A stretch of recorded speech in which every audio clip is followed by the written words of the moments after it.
So ಈಗ ಜಾಮೀನು ಕುರಿತ ಅರ್ಜಿಯ ಆದೇಶ ಹೊರಬಿದ್ದಿದೆ. ತಮಿಳುನಾಡು ಮಾಜಿ ಸಿಎಂ ಜಯಲಲಿತಾ ಜಾಮೀನು ಅರ್ಜಿ ವಜಾಗೊಳಿಸಿದೆ ಹೈಕೋರ್ಟ್. ವಜಾಗೊಳಿಸಿ ಈಗಾಗಲೇ ಎಬಿ ಚಂದ್ರಶೇಖರ್ ಅವರು ತಮ್ಮ ಆದೇಶವನ್ನ ಪ್ರಕಟಿಸಿದ್ದಾರೆ. ತಮಿಳುನಾಡು ಮಾಜಿ ಸಿಎಂ ಜಯಲಲಿತಾ ಜಾಮೀನು ಅರ್ಜಿಯನ್ನ ಈಗ ಹೈಕೋರ್ಟ್ ವಜಾಗೊಳಿಸಿದೆ.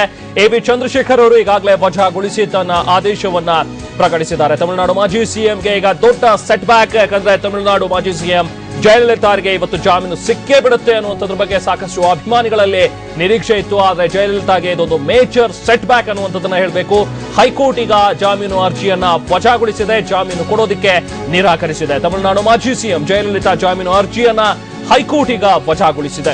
ಬೆಳಗ್ಗೆಯಿಂದಲೂ ಕೂಡ ವಾದ ಮಂಡನೆ ನಡೀತಾ ಇತ್ತು. ಸಾಕಷ್ಟು ಸ್ಟ್ರಾಂಗ್ ಆಗಿ ರಾಮ್ ಜೇಠ್ಮಲಾನಿ ಅವರು ವಾದವನ್ನ ಮಂಡಿಸಿದ್ರು. ಇವತ್ತು ಜಯಲಲಿತಾರಿಗೆ ಜಾಮೀನು ಸಿಗಲೇಬೇಕು ಅನ್ನುವಂಥದ್ರ ಬಗ್ಗೆ ಸಾಕಷ್ಟು ಒಂದು ಗ್ರೌಂಡ್ಸ್ ಅನ್ನ ಕೂಡ ರೈಸ್ ಮಾಡಿದ್ರು. ಆದ್ರೂ ಈಗ ನ್ಯಾಯಮೂರ್ತಿ ಎ ವಿ ಚಂದ್ರಶೇಖರ್ ಅವರು ಈ ಜಾಮೀನು ಅರ್ಜಿಯನ್ನ ವಜಾಗೊಳಿಸಿ ತಮ್ಮ ಆದೇಶವನ್ನ ಹೊರಡಿಸಿದ್ದಾರೆ. ತಮಿಳುನಾಡು ಮಾಜಿ ಸಿಎಂ ಜಯಲಲಿತಾ ಜಾಮೀನು ಅರ್ಜಿಯನ್ನ ಈಗ ಹೈಕೋರ್ಟ್ ವಜಾಗೊಳಿಸಿದೆ. ಇದೊಂದು ಮೇಜರ್ ಸೆಟ್ ಬ್ಯಾಕ್ ಜಯಲಲಿತಾಗೆ. ಯಾಕಂದ್ರೆ ಆಲ್ಮೋಸ್ಟ್ ಇವತ್ತು ಜಯಲಲಿತಾಗೆ ಬೇಲ್ ಸಿಗುತ್ತೆ, ನಾನು ಹೊರಗಡೆ ಬರ್ತೀನಿ ಅನ್ನುವಂಥದ್ರ ಬಗ್ಗೆ ಸಾಕಷ್ಟು ನಿರೀಕ್ಷೆಗಳನ್ನ ಬಹುಶಃ ಜಯಲಲಿತಾ ಅವರು ಇಟ್ಕೊಂಡಿದ್ರು ಅಂತ ಅನ್ಸುತ್ತೆ. ಹಾಗೆ ಜಯಲಲಿತಾರ ಅಭಿಮಾನಿಗಳಲ್ಲೂ ಕೂಡ ಸಾಕಷ್ಟು ನಿರೀಕ್ಷೆಗಳು ಗರಿಗೆದರಿದ್ವು. ಆದ್ರೆ ಜಯಲಲಿತಾರ ಒಂದು ಜಾಮೀನು ಅರ್ಜಿಯನ್ನ ವಜಾಗೊಳಿಸಿರುವಂತಹ ಹೈಕೋರ್ಟ್ ಜಾಮೀನು ನೀಡೋದಕ್ಕೆ ನಿರಾಕರಿಸಿದೆ. ಸೊ ಹಾಗಾಗಿ ಜಯಲಲಿತಾಗೆ ಜಾಮೀನು ಇಲ್ಲ. ಇನ್ನೇನಿದ್ದು ಕೂಡ ಮತ್ತೆ ಸುಪ್ರೀಂ ಕೋರ್ಟ್ ನಲ್ಲಿ ಮೇಲ್ಮನವಿಯನ್ನ ಸಲ್ಲಿಸಬೇಕಾಗುತ್ತೆ ಜಯಲಲಿತಾ ಪರ ವಕೀಲರು. ಆದ್ರೆ ಇಲ್ಲಿ ಹೈಕೋರ್ಟ್ ನಲ್ಲಂತೂ ಜಾಮೀನು ಇವರಿಗೆ ಮಂಜೂರಾಗಿಲ್ಲ. ಜಾಮೀನನ್ನ ನೀಡೋದಕ್ಕೆ ಈಗ ಎ ವಿ ಚಂದ್ರಶೇಖರ್ ಅವರು ನ್ಯಾಯಮೂರ್ತಿಗಳು ನಿರಾಕರಿಸಿದ್ದಾರೆ. ಹಾಗಾಗಿ ಇನ್ನಷ್ಟು ದಿನ ಜಯಲಲಿತಾ ಜೈಲಿನಲ್ಲೇ ಇರಬೇಕಾದಂತಹ ಒಂದು ಅನಿವಾರ್ಯತೆ ಈಗ ಸೃಷ್ಟಿಯಾಗಿದೆ. ಬೆಳಗ್ಗಿಂದಲೂ ಕೂಡ ಜಾಮೀನು ಕುರಿತಂತಹ ಅರ್ಜಿಯ ವಿಚಾರಣೆ ನಡೀತಾ ಇತ್ತು. ಸಾಕಷ್ಟು ಕೂಲಂಕಷವಾಗಿ ವಿಚಾರಣೆಯನ್ನ ನಡೆಸಿರುವಂತಹ ನ್ಯಾಯಮೂರ್ತಿ ವಿ ಚಂದ್ರಶೇಖರ್ ಅವರು ಪ್ರತಿಯೊಂದು ಗ್ರೌಂಡ್ಸ್ ಅನ್ನ ಕೂಡ ಸಾಕಷ್ಟು ಕೂಲಂಕಷವಾಗಿ ಅಬ್ಸರ್ವ್ ಮಾಡಿದ್ದಾರೆ. ರಾಮ್ ಜೇಠ್ಮಲಾನಿ ಕೂಡ ಸಾಕಷ್ಟು ಸ್ಟ್ರಾಂಗ್ ಆಗಿ ವಾದವನ್ನ ಮಂಡಿಸಿದ್ರು. ಹಾಗೆ ಸುಪ್ರೀಂ ಕೋರ್ಟ್ ನ ಕೆಲವೊಂದು ಆದೇಶಗಳನ್ನ ಕೂಡ ಇದರಲ್ಲಿ ರೆಫರೆನ್ಸ್ ತರಲಾಗಿತ್ತು. ಅಂದ್ರೆ ಯಾವ ರೀತಿಯಾಗಿ ಸುಪ್ರೀಂ ಕೋರ್ಟ್ ನಲ್ಲಿ ಕೆಲವೊಂದು ಆದೇಶ ಬಂದಿದೆ ಅನ್ನುವಂಥದ್ರ ಬಗ್ಗೆ ರೆಫರೆನ್ಸ್ ಅನ್ನ ನೀಡಲಾಗಿತ್ತು. ಇದೆಲ್ಲವನ್ನೂ ಕೂಡ ಪರಿಗಣಿಸಿದಂತಹ ನ್ಯಾಯಾಲಯ ಹೈಕೋರ್ಟ್ ನ ನ್ಯಾಯಮೂರ್ತಿ ಆಗಿರುವಂತಹ ಎ ವಿ ಚಂದ್ರಶೇಖರ್ ಅವರು ಇದೆಲ್ಲವನ್ನೂ ಕೂಡ ಪರಿಗಣಿಸಿದ್ದಾರೆ. ಇದೆಲ್ಲವನ್ನೂ ಕೂಡ ಕೂಲಂಕಷವಾಗಿ ಅಬ್ಸರ್ವ್ ಮಾಡಿ ಕೊನೆಗೆ ಜಯಲಲಿತಾರಿಗೆ ಜಾಮೀನು ನೀಡೋದಕ್ಕೆ ನಿರಾಕರಿಸಿದರೆ ಜಾಮೀನು ಅರ್ಜಿಯನ್ನ ವಜಾಗೊಳಿಸಿದ್ದಾರೆ. ಸೊ ಹಾಗಾಗಿ ಇದೊಂದು ಮೇಜರ್ ಸೆಟ್ ಬ್ಯಾಕ್ ಜಯಲಲಿತಾಗೆ ಈಗ ಜಾಮೀನು ಮಂಜೂರಾಗಿಲ್ಲ. ಜಯಲಲಿತಾರ ಜಾಮೀನು ಅರ್ಜಿಯನ್ನ ಈಗ ವಜಾಗೊಳಿಸಲಾಗಿದೆ. ಜಾಮೀನು ನೀಡೋದಕ್ಕೆ ನಿರಾಕರಿಸಲಾಗಿದೆ. ಇನ್ನ ಮತ್ತೊಂದು ಹೆಜ್ಜೆ ಮುಂದೆ ಹೋಗಬೇಕಾಗತ್ತೆ. ಈಗ ತಮಿಳುನಾಡು ಮಾಜಿ ಸಿಎಂ ಜಯಲಲಿತಾರ ವಕೀಲರು ಸುಪ್ರೀಂ ಕೋರ್ಟ್ ನಲ್ಲಿ ಈಗ ಇದನ್ನ ಚಾಲೆಂಜ್ ಮಾಡಬೇಕಾಗುತ್ತೆ. ಸುಪ್ರೀಂ ಕೋರ್ಟ್ ನಲ್ಲಿ ಮತ್ತೆ ಈಗ ಜಾಮೀನು ಕೋರಿ ಅರ್ಜಿಯನ್ನ ಸಲ್ಲಿಸಬೇಕಾಗುತ್ತೆ. ಯಾಕಂದ್ರೆ ಹೈಕೋರ್ಟ್ ನಲ್ಲಿ ಈಗ ಜಾಮೀನು ನಿರಾಕರಿಸಲಾಗಿದೆ. ಇದೊಂದು ಮೇಜರ್ ಸೆಟ್ ಬ್ಯಾಕ್ ಜಯಲಲಿತಾಗೆ. ಬಹುಶಃ ಇವತ್ತು ನನಗೆ ಜಾಮೀನು ಸಿಗುತ್ತೆ ಅನ್ನುವಂತಹ ಒಂದು ನಿರೀಕ್ಷೆಯಲ್ಲಿ ಸ್ವತಃ ಜಯಲಲಿತಾ ಹಾಗೂ ಇನ್ನು 3 ಜನ ಅಪರಾಧಿಗಳು ತಾವು ಕ್ಷಣವನ್ನ ಕೌಂಟ್ ಮಾಡ್ತಾ ಇದ್ರು. ಆದ್ರೆ ಹೈಕೋರ್ಟ್ ಏಕಸದಸ್ಯ ಪೀಠ ಈಗ ಜಾಮೀನು ನೀಡೋದಕ್ಕೆ ನಿರಾಕರಿಸಿದೆ. ಜಾಮೀನು ಅರ್ಜಿಯನ್ನ ವಜಾಗೊಳಿಸಿ ತನ್ನ ಆದೇಶವನ್ನ ಎ ವಿ ಚಂದ್ರಶೇಖರ್ ಅವರು ಈಗ ಪ್ರಕಟಿಸಿದ್ದಾರೆ. ಅಕ್ರಮ ಆಸ್ತಿ ಗಳಿಕೆ ಪ್ರಕರಣದಲ್ಲಿ ಜೈಲು ಶಿಕ್ಷೆಗೆ ಗುರಿಯಾಗಿರುವಂತಹ ಜಯಲಲಿತಾ ಜಾಮೀನು ಕೋರಿ ಇವತ್ತು ಅರ್ಜಿಯನ್ನ ಏನು ಹಾಕಿದ್ರು. ಹೈಕೋರ್ಟ್ನಲ್ಲಿ ವಿಚಾರಣೆಯನ್ನ ಕೈಗೆತ್ತಿಕೊಂಡಂತಹ ನ್ಯಾಯಾಲಯ ಈಗ ಜಯಲಲಿತಾಗೆ ಜಾಮೀನು ನೀಡೋದಕ್ಕೆ ನಿರಾಕರಿಸಿದೆ. ಜಾಮೀನು ಅರ್ಜಿಯನ್ನ ವಜಾಗೊಳಿಸಿದೆ. ಈ ಬಗ್ಗೆ ಮತ್ತಷ್ಟು ಮಾಹಿತಿ ನಮ್ಮ ಲೀಗಲ್ ಕರೆಸ್ಪಾಂಡೆಂಟ್ ರಮೇಶ್ ನೀಡ್ತಾರೆ. ರಮೇಶ್, ಈಗ ಜಯಲಲಿತಾರ ಜಾಮೀನು ಅರ್ಜಿ ವಜಾಗೊಂಡಿದೆ. ಯಾವ ಗ್ರೌಂಡ್ಸ್ ನಲ್ಲಿ ಈಗ ಜಯಲಲಿತಾರಿಗೆ ಜಾಮೀನು ನೀಡೋದಕ್ಕೆ ನಿರಾಕರಿಸಲಾಗಿದೆ? ಏನ್ ನಡೀತು ಇವತ್ತು ಕೋರ್ಟ್ ನಲ್ಲಿ ರಮೇಶ್?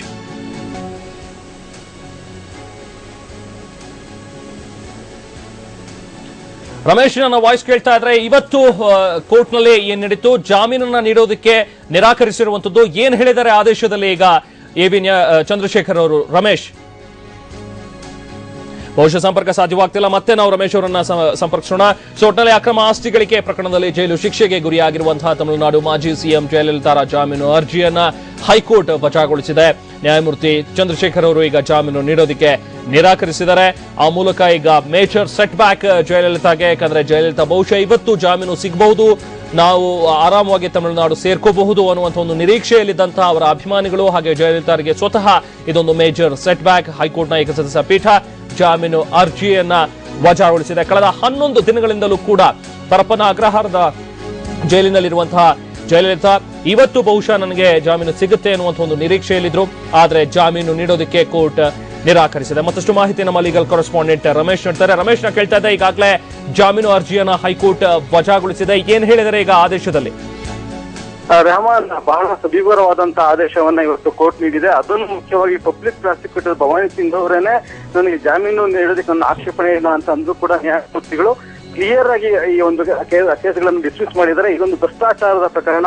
ಮತ್ತೆ ಟ್ರಯಲ್ ಕೋರ್ಟ್ ಅಲ್ಲಿ ವಿಶೇಷ ನ್ಯಾಯಾಧೀಶರು ಬಹಳ ವಿವರವಾದಂತಹ ಮತ್ತೆ ಸುಮಾರು 6 ಕಾರಣಗಳನ್ನ ಕೊಟ್ಟು ಈ ಅರ್ಜಿಯನ್ನ ಅಂದ್ರೆ ಜಯಲಲಿತಾ ಅವರಿಗೆ ಶಿಕ್ಷೆಯನ್ನ ಕೊಟ್ಟಿದ್ದಾರೆ. ಇತರ ಆರೋಪಿಗಳು ಕೂಡ ಶಿಕ್ಷೆ ಕೊಟ್ಟಿದ್ದಾರೆ. ಮತ್ತೆ ಸುಪ್ರೀಂ ಕೋರ್ಟ್ ಕೂಡ 1 ವರ್ಷದಲ್ಲಿ ಜನಪ್ರತಿನಿಧಿಗಳ ಕೇಸನ್ನ ಪೂರ್ಣಗೊಳಿಸಬೇಕು ಅಂತ ಹೇಳಿ ತೀರ್ಪನ್ನ ಅಂದ್ರೆ ಸೂಚನೆಯನ್ನ ಕೊಟ್ಟಿದೆ. ಹೀಗಾಗಿ ಎಲ್ಲಾ ಹೈಕೋರ್ಟ್ಗಳು ಕೂಡ 1 ವರ್ಷದಲ್ಲಿ ಜನಪ್ರತಿನಿಧಿಗಳ ಕೇಸನ್ನ ಇತ್ಯರ್ಥಗೊಳಿಸಬೇಕು. ಹೀಗಾಗಿ ಇಲ್ಲಿ ವಿಳಂಬ ಆಗುತ್ತೆ ಅನ್ನುವಂತ ಪ್ರಶ್ನೆ ಇಲ್ಲ. ಹೀಗಾಗಿ ಇದೊಂದು ಬಹಳ ಗಂಭೀರ ಆರೋಪ ಆಗಿರೋದ್ರಿಂದ, ಭ್ರಷ್ಟಾಚಾರದ ಆರೋಪ ಇರೋದ್ರಿಂದ ಇದ್ರ ಹಿಂದೆ, ಹೀಗಾಗಿ ನಾನು ಇವ್ರಿಗೆ ಯಾರಿಗೂ ಜಾಮೀನು ಕೊಡೋದಕ್ಕೆ ನಿರಾಕರಿಸ್ತಾ ಇದ್ದೀನಿ ಅನ್ನುವಂತ ಕ್ಲಿಯರ್ ಆದೇಶವನ್ನ ಇವತ್ತು ಹೈಕೋರ್ಟ್ ನ್ಯಾಯಮೂರ್ತಿ ಎ ವಿ ಚಂದ್ರಶೇಖರ್ ಅವರು ನೀಡಿದ್ದಾರೆ. ಈ ಮೂಲಕ ಎಲ್ಲಾ ಭ್ರಷ್ಟರಿಗೂ ಒಂದು ನೇರ ಸಂದೇಶವನ್ನ ಇವತ್ತು ಕಳಿಸಿದ್ದಾರೆ ಅಂತ ಹೇಳ್ಬೋದು ರೆಹಮಾನ್. ನಿಜ ರಮೇಶ್, ಜೊತೆಗೆ ಈಗ ಕೆಲವೊಂದು ಸುಪ್ರೀಂ ಕೋರ್ಟ್ ನ ಡಿಸಿಷನ್ಸ್ ಅನ್ನ, ಕೆಲವೊಂದು ಡೈರೆಕ್ಷನ್ಸ್ ಅನ್ನ ಕೂಡ ಮೆನ್ಷನ್ ಮಾಡಲಾಗಿತ್ತು. ಸ್ವತಃ ರಾಮ್ ಜೇಠ್ಮಲಾನಿ ಅವರು ಕೂಡ ಅದನ್ನ ಕೋರ್ಟ್ ನ ಗಮನಕ್ಕೆ ತಂದಿದ್ರು, ಅದನ್ನ ರೆಫರೆನ್ಸ್ ಆಗಿ ತೆಗೆದುಕೊಂಡಿದ್ರು. ಸೊ ಆದ್ರೂ ಕೂಡ ಏನ್ ಮೇಜರ್ ಕಾರಣ ಆಯ್ತು ಈ ಜಾಮೀನು ಅರ್ಜಿ ವಜಾಗೊಳ್ಳೋದಕ್ಕೆ ಅಂತ ಹೇಳಿ ರಮೇಶ್? ರೆಹಮಾನ್, ಯಾವತ್ತೂ ಜಾಮೀನು ಅನ್ನೋದು ನ್ಯಾಯಮೂರ್ತಿಗಳ ಡಿಸ್ಕ್ರಿಷನ್ ಅಂದ್ರೆ ಅವರ ವಿವೇಚನೆಗೆ ಒಳಪಟ್ಟಿರುತ್ತೆ. ಪ್ರತಿಯೊಂದು ಕೇಸಲ್ಲೂ ಕೂಡ ಈ ಸರ್ಕಮ್ಸ್ಟೆನ್ಸ್ ಪ್ರತಿಯೊಂದು ಪ್ರಕರಣದ ಎಲ್ಲಾ ಒಂದು ಮಗ್ಗಲುಗಳನ್ನ ನೋಡಿ ಕೋರ್ಟ್ ತೀರ್ಮಾನಕ್ಕೆ ಕೊಡ್ಬೇಕಾಗತ್ತೆ, ಯಾವ್ದು ಸರಿ ಯಾವ್ದು ತಪ್ಪು ಅನ್ನುವಂಥದ್ದು, ಮತ್ತೆ ಬೇರೆ ಕೊಡ್ಬೇಕಾ ಬೇಡ ಅನ್ನುವಂಥದ್ದನ್ನ ನ್ಯಾಯಮೂರ್ತಿಗಳೇ ಡಿಸೈಡ್ ಮಾಡಬೇಕು. ಹೀಗಾಗಿ ಸುಪ್ರೀಂ ಕೋರ್ಟ್ ತೀರ್ಪುಗಳನ್ನ ನೀಡಿದ್ರು ಕೂಡ, ನಿರ್ದೇಶನಗಳನ್ನ ನೀಡಿದ್ರು ಕೂಡ ಅದು ಕೆಲವೊಂದು ಸಂದರ್ಭಕ್ಕೆ ಅನುಗುಣವಾಗಿರುತ್ತೆ. ಹೀಗಾಗಿ ಏನೋ ಯಾವುದೇ ಒಂದು ನೇರವಾದಂತಹ ತೀರ್ಪು ಅಂದ್ರೆ ಕೋರ್ಟ್ಗಳು, ಕೆಳ ನ್ಯಾಯಾಲಯಗಳು ಹೀಗೆ ನಡ್ಕೋಬೇಕು ಅಂತ ಹೇಳಿ ಯಾವುದೇ ಕೋರ್ಟ್ ತೀರ್ಪು ಕೊಡೋದಕ್ಕೆ ಸಾಧ್ಯ ಆಗಿಲ್ಲ, ನಿರ್ದೇಶನ ಕೊಡೋದಕ್ಕೆ ಸಾಧ್ಯ ಇಲ್ಲ. ಹಾಗಾಗಿ ಈ ಕೇಸಲ್ಲೂ ಕೂಡ CRPC ನಲ್ಲಿ ಹೈಕೋರ್ಟ್ಗೆ ಸಂಪೂರ್ಣ ಅಧಿಕಾರ ಇದೆ. ಯಾವುದೇ ಒಂದು ಜಾಮೀನು ಅರ್ಜಿ ವಿಚಾರಣೆಗೆ ಬಂದಾಗ ಜಾಮೀನು ಅರ್ಜಿಯನ್ನ ಸ್ವೀಕರಿಸುವ ಅಥವಾ ತಿರಸ್ಕರಿಸುವ ಎಲ್ಲಾ ಅಧಿಕಾರ ಹೈಕೋರ್ಟ್ನ ನ್ಯಾಯಮೂರ್ತಿಗಳಿಗೆ ಇರುತ್ತೆ. ಇದು ಅವರಿಗಿರುವಂತಹ ವಿವೇಚನಾ ಅಧಿಕಾರ. ಹೀಗಾಗಿ ಆ ವಿವೇಚನಾ ಅಧಿಕಾರವನ್ನ ನ್ಯಾಯಮೂರ್ತಿಗಳು ಬಳಸ್ಕೊಂಡು ಈ ಒಂದು ಅರ್ಜಿಯನ್ನ ಅಂದ್ರೆ ಜಾಮೀನು ಅರ್ಜಿಯನ್ನ ತಿರಸ್ಕಾರ ಮಾಡಿದ್ದಾರೆ. ಹೀಗಾಗಿ ಈಗ ಜಯಲಲಿತಾ ಅವ್ರ ಮುಂದೆ ಇರುವಂತ ಏಕೈಕ ಆಪ್ಷನ್ ಅಂತಂದ್ರೆ ಅವರು ಸುಪ್ರೀಂ ಕೋರ್ಟ್ಗೆ ಮೇಲ್ಮನವಿ ಸಲ್ಲಿಸೋದು. ಹೀಗಾಗಿ ಈಗ ಸದ್ಯಕ್ಕೆ ಜಯಲಲಿತಾ ಅವ್ರಿಗೆ ಯಾವುದೇ ಬೇರೆ ದಾರಿ ಇಲ್ಲ. ಅವ್ರಿಗೆ ಹೈಕೋರ್ಟ್ ನಲ್ಲಿ ಜಾಮೀನು ಅರ್ಜಿ ತಿರಸ್ಕೃತ ಆಗಿದೆ. ಮತ್ತೆ ಶಿಕ್ಷೆಯನ್ನು ಅಮಾನತಿನಲ್ಲಿ ಇಡೋದು ಕೂಡ ಹೈಕೋರ್ಟ್ ನಿರಾಕರಿಸಿದೆ. ಓಕೆ, ಅಂದ್ರೆ ರಮೇಶ್ ಇದೊಂದು ಮೇಜರ್ ಸೆಟ್ ಬ್ಯಾಕ್ ಹಾಗಾದ್ರೆ ಜಯಲಲಿತಾ ಅವರಿಗೆ. ಖಂಡಿತ ರೆಹಮಾನ್, ಯಾಕೆಂತಂದ್ರೆ ಏನು ಎಲ್ಲರೂ ಕೂಡ ನಿರೀಕ್ಷೆ ಮಾಡ್ತಾ ಇದ್ರು, ಇನ್ಕ್ಲೂಡಿಂಗ್ ಭವಾನಿ ಸಿಂಗ್ ಅವರ ಹೇಳಿಕೆ ಅಂತ ಎಲ್ಲರೂ ಆಗಿತ್ತು.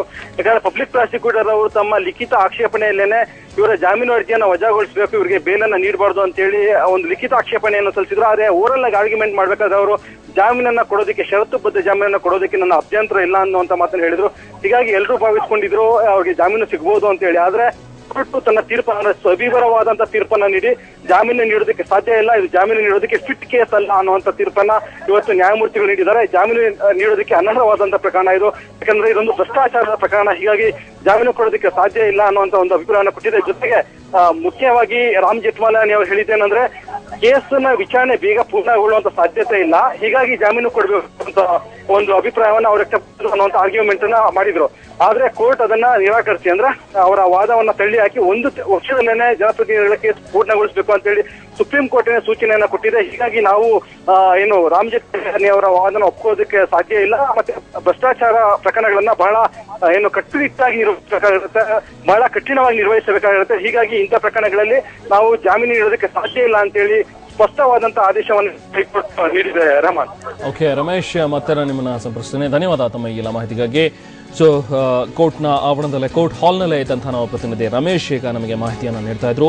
ಸೊ ಸವಿವರವಾದಂತಹ ಒಂದು ಆರ್ಡರ್ನ ಪಾಸ್ ಮಾಡಿರುವಂತಹ ನ್ಯಾಯಮೂರ್ತಿ ಎ ವಿ ಚಂದ್ರಶೇಖರ್ ಅವರು ಸಾಕಷ್ಟು ಕೂಲಂಕಷವಾಗಿ ಅಬ್ಸರ್ವ್ ಮಾಡಿದ್ದಾರೆ. ಅಂದ್ರೆ ಪ್ರತಿಯೊಂದು ತೀರ್ಪುಗಳಲ್ಲೂ ಕೂಡ ಯಾವ ರೀತಿಯಾಗಿ ಸುಪ್ರೀಂ ಕೋರ್ಟ್ ತೀರ್ಪನ್ನ ಕೊಟ್ಟಿದೆ, ಜೊತೆಗೆ ವಿಶೇಷ ಕೋರ್ಟ್ ನೀಡಿರುವಂತಹ ಒಂದು ತೀರ್ಪು, ಇದೆಲ್ಲವನ್ನೂ ಕೂಡ ಪರಿಗಣಿಸಿರುವಂತಹ ನ್ಯಾಯಮೂರ್ತಿ ಎ ವಿ ಚಂದ್ರಶೇಖರ್ ಅವರು ಒಂದು ಜಡ್ಜ್ಮೆಂಟ್ ಅನ್ನ ಇವತ್ತು ಪಾಸ್ ಮಾಡಿದ್ದಾರೆ. ಹಿರಿಯ ವಕೀಲರಾಗಿರುವಂತಹ ರಾಮ್ ಜೇಠ್ಮಲಾನಿ ಅವರು ಸಾಕಷ್ಟು ವಾದವನ್ನ ಮಂಡಿಸಿದ್ರು. ಸಾಕಷ್ಟು ಗ್ರೌಂಡ್ಸ್ ನಲ್ಲಿ ಜಯಲಲಿತಾ ಅವರಿಗೆ ಜಾಮೀನು ಕೊಡಲೇಬೇಕು ಅನ್ನುವಂಥದ್ರ ಬಗ್ಗೆ ಸ್ಟ್ರಾಂಗ್ ಆಗಿ ತಮ್ಮ ಒಂದು ವಾದ ಮಂಡನೆಯನ್ನ ಮಾಡಿದ್ರು. ಮತ್ತೊಂದು ಕಡೆ SPP ಭವಾನಿ ಸಿಂಗ್ ಅವರು ಕೂಡ ಯಾವುದೇ ರೀತಿಯಾದಂತಹ ಅಬ್ಜೆಕ್ಷನ್ಸ್ ಇಲ್ಲ ಅನ್ನುವಂಥದ್ದನ್ನ ಓರಲ್ಲಿ ಹೇಳಿದ್ರು. ಆದ್ರೆ ಲಿಖಿತ ರೂಪದಲ್ಲಿ ಕೆಲವೊಂದು ಆಕ್ಷೇಪಣೆಗಳಿವೆ ಅನ್ನುವಂಥದ್ದನ್ನ ಆಕ್ಷೇಪಣೆಗಳನ್ನ ಸಲ್ಲಿಸಿದ್ರು ಕೂಡ ಓರಲ್ಲಿ ಷರತ್ತುಬದ್ಧ ಜಾಮೀನು ನೀಡೋದಕ್ಕೆ ನಮ್ಮದೇ ಯಾವುದೇ ರೀತಿಯಾದಂತಹ ಅಭ್ಯಂತರ ಇಲ್ಲ ಅನ್ನುವಂಥದ್ದನ್ನ SPP ಭವಾನಿ ಸಿಂಗ್ ಅವರು ಕೂಡ ಹೇಳಿದ್ರು. ಇದೆಲ್ಲವನ್ನೂ ಕೂಡ ಗಮನಿಸಿದಂತಹ ನ್ಯಾಯಾಲಯ ನ್ಯಾಯಮೂರ್ತಿ ವಿ ಚಂದ್ರಶೇಖರ್ ಅವರು ಬಹುಶಃ ಇವತ್ತು ತೀರ್ಪನ್ನ ಏನ್ ನೀಡಿದರೆ ಜಯಲಲಿತಾ ಅವರಿಗೆ ಜಾಮೀನು ಸಿಗಬಹುದು ಅನ್ನುವಂಥದ್ರ ಬಗ್ಗೆ ನಿರೀಕ್ಷೆಯನ್ನ ಇಟ್ಕೊಂಡಿದ್ರು. ಅವ್ರೆಲ್ಲರಿಗೂ ಕೂಡ ಒಂದು ರೀತಿ ನಿರಾಶೆ ಆಗಿದೆ. ಜೊತೆಗೆ ಜಯಲಲಿತಾ ಅವರಿಗೆ ಸಾಕಷ್ಟು ಒಂದು ಸೆಟ್ ಬ್ಯಾಕ್ ಆಗಿದೆ ಅನ್ನುವಂಥದ್ದನ್ನ ಹೇಳಬೇಕು. ಶಿಕ್ಷೆಯ ತೀರ್ಪನ್ನ ಅಮಾನತಿನಲ್ಲಿ ಇಡೋದಕ್ಕೂ ಕೂಡ ಈಗಾಗಲೇ ನ್ಯಾಯಮೂರ್ತಿಗಳು ಒಪ್ಕೊಂಡಿಲ್ಲ. ಜಾಮೀನು ನೀಡೋದಕ್ಕೂ ಕೂಡ ಇದು ಫಿಟ್ ಆದಂತಹ ಕೇಸ್ ಅಲ್ಲ ಅಂತ ಹೇಳಿ ನ್ಯಾಯಮೂರ್ತಿ ಎ.ವಿ. ಚಂದ್ರಶೇಖರ್ ಅವರು ಅಭಿಪ್ರಾಯವನ್ನ ಪಟ್ಟಿದ್ದಾರೆ. ಕೆಳ ನ್ಯಾಯಾಲಯದ ತೀರ್ಪನ್ನ ಕೂಡ ಅವರು ಉಲ್ಲೇಖಿಸಿದ್ರು ತಮ್ಮ ಒಂದು ತೀರ್ಪಿನಲ್ಲಿ. ಯಾಕಂದ್ರೆ ಈಗ ಕೆಳ ನ್ಯಾಯಾಲಯ 4 ವರ್ಷಗಳ ಶಿಕ್ಷೆಯಾಗಿ 100 ಕೋಟಿ ರೂಪಾಯಿ ದಂಡವನ್ನ ಏನು ವಿಧಿಸಿದೆ, ಪ್ರಮುಖವಾಗಿ 6 ಪ್ರಮುಖ ರೀಸನ್ಸ್ ಅನ್ನ ಇವರು ಕೋಟ್ ಮಾಡಿದ್ದಾರೆ. 6 ಪ್ರಮುಖವಾದಂತಹ ಕಾರಣಗಳನ್ನ ನೀಡಿ ಈ ಒಂದು ಕೇಸ್ನಲ್ಲಿ ಜಡ್ಜ್ಮೆಂಟ್ ಅನ್ನ ಕೊಟ್ಟಿರುವಂತದ್ದು. ಆ 6 ಕಾರಣಗಳು ಕೂಡ ಸಾಕಷ್ಟು ಬ್ಯೂಟಿಫುಲ್ ಆದಂತಹ ಒಂದು ಕಾರಣಗಳು. ಹಾಗಾಗಿ ಈ ಪ್ರಕರಣದಲ್ಲಿ ಜಾಮೀನು ಕೊಡೋದಕ್ಕೆ ಬರೋದಿಲ್ಲ. ಇದೊಂದು ಅನ್ಫಿಟ್ ಕೇಸ್ ಫಾರ್ ಬೇಲ್ ಅನ್ನುವಂಥದ್ರ ಬಗ್ಗೆ ಎ.ವಿ. ಚಂದ್ರಶೇಖರ್ ಅವರು ಅಭಿಪ್ರಾಯವನ್ನ ಪಟ್ಟು ಜಾಮೀನನ್ನ ನಿರಾಕರಿಸಿದ್ದಾರೆ. ಯಾಕಂದ್ರೆ ಇದು ಭ್ರಷ್ಟಾಚಾರದ ಪ್ರಕರಣ ಆಗಿರೋದ್ರಿಂದಾಗಿ ಇದರಲ್ಲಿ ಇಷ್ಟು ಬೇಗ ಜಾಮೀನು ಕೊಡುವಂತದ್ದಾಗ್ಲಿ ಮಾಡೋದು ಸೂಕ್ತ ಆಗೋದಿಲ್ಲ. ಹಾಗಾಗಿ ನನಗನ್ಸೋದಿಲ್ಲ ಈ ಒಂದು ಪ್ರಕರಣದಲ್ಲಿ ಜಾಮೀನು ಕೊಡಬೇಕು ಅಂತ ಹೇಳಿ. ಹಾಗಾಗಿ ಈ ಕೇಸ್ ಜಾಮೀನು ನೀಡೋದಕ್ಕೆ ಫಿಟ್ ಆದಂತಹ ಕೇಸ್ ಅಲ್ಲ ಅಂತ ಹೇಳಿ ಈಗಾಗಲೇ ನ್ಯಾಯಮೂರ್ತಿ ಎ.ವಿ. ಚಂದ್ರಶೇಖರ್ ಅವರು ಅಭಿಪ್ರಾಯಪಟ್ಟು ಈ ಜಾಮೀನು ಅರ್ಜಿಯನ್ನ ಈಗ ವಜಾಗೊಳಿಸಿದ್ದಾರೆ. ಜೊತೆಗೆ ಈ ಶಿಕ್ಷೆಯನ್ನ ಅಮಾನತಿನಲ್ಲಿಡೋದಕ್ಕೂ ಕೂಡ ಈಗಾಗಲೇ ಒಪ್ಕೊಂಡಿಲ್ಲ. ಸೊ ಅಮಾನತಿನಲ್ಲಿಡೋದ್ರ ಬಗ್ಗೆನೂ ಕೂಡ ಆಗೋದಿಲ್ಲ ಅನ್ನುವಂಥದ್ರ ಬಗ್ಗೆನೇ ತಮ್ಮ ಒಂದು ಆದೇಶದಲ್ಲಿ ತಿಳಿಸಿರುವಂತದ್ದು. ಹಾಗಾಗಿ ಇದು ಜಯಲಲಿತಾಗೆ ಒಂದು ಮೇಜರ್ ಸೆಟ್ ಬ್ಯಾಕ್. ಜಯಲಲಿತಾಗೆ ಜಾಮೀನು ಸಿಕ್ಕಿಲ್ಲ. ಇನ್ನೇನಿದ್ರು ಕೂಡ ಸುಪ್ರೀಂ ಕೋರ್ಟ್ ನಲ್ಲಿ ಮತ್ತೆ ಚಾಲೆಂಜ್ ಮಾಡಬೇಕಾಗುತ್ತೆ. ಸುಪ್ರೀಂ ಕೋರ್ಟ್ ನಲ್ಲಿ ಮತ್ತೆ ಮೇಲ್ಮನವಿಯನ್ನ ಸಲ್ಲಿಸಿ ಅಲ್ಲಿ ಬೇಲ್ಗೆ ಅಪ್ಲಿಕೇಶನ್ ಹಾಕೊಂಡು ಮತ್ತೆ ವಿಚಾರಣೆಯನ್ನ ಅಲ್ಲಿ ಎದುರಿಸಬೇಕಾಗುತ್ತೆ. ಈಗ ಇರುವಂತಹ ಒಂದೇ ಒಂದು ಮಾರ್ಗ ಅಂತ ಹೇಳಿದ್ರೆ ಅದು ಸುಪ್ರೀಂ ಕೋರ್ಟ್ನ ಕದ ತಟ್ಟುವಂಥದ್ದು, ಸುಪ್ರೀಂ ಕೋರ್ಟ್ಗೆ ಹೋಗುವಂಥದ್ದು. ಯಾಕಂದ್ರೆ ಇಲ್ಲಿ ಹೈಕೋರ್ಟ್ ನಲ್ಲಿ ಈಗ ಜಾಮೀನು ಅರ್ಜಿಯನ್ನ ವಜಾಗೊಳಿಸಲಾಗಿದೆ. ಜಾಮೀನು ಕೊಡೋದಕ್ಕೆ ನಿರಾಕರಿಸಲಾಗಿದೆ. ಶಿಕ್ಷೆಯ ತೀರ್ಪನ್ನ ಅಮಾನತಿನಲ್ಲಿಡೋಕ್ಕೂ ಕೂಡ ಹೈಕೋರ್ಟ್ ನಿರಾಕರಿಸಿದೆ.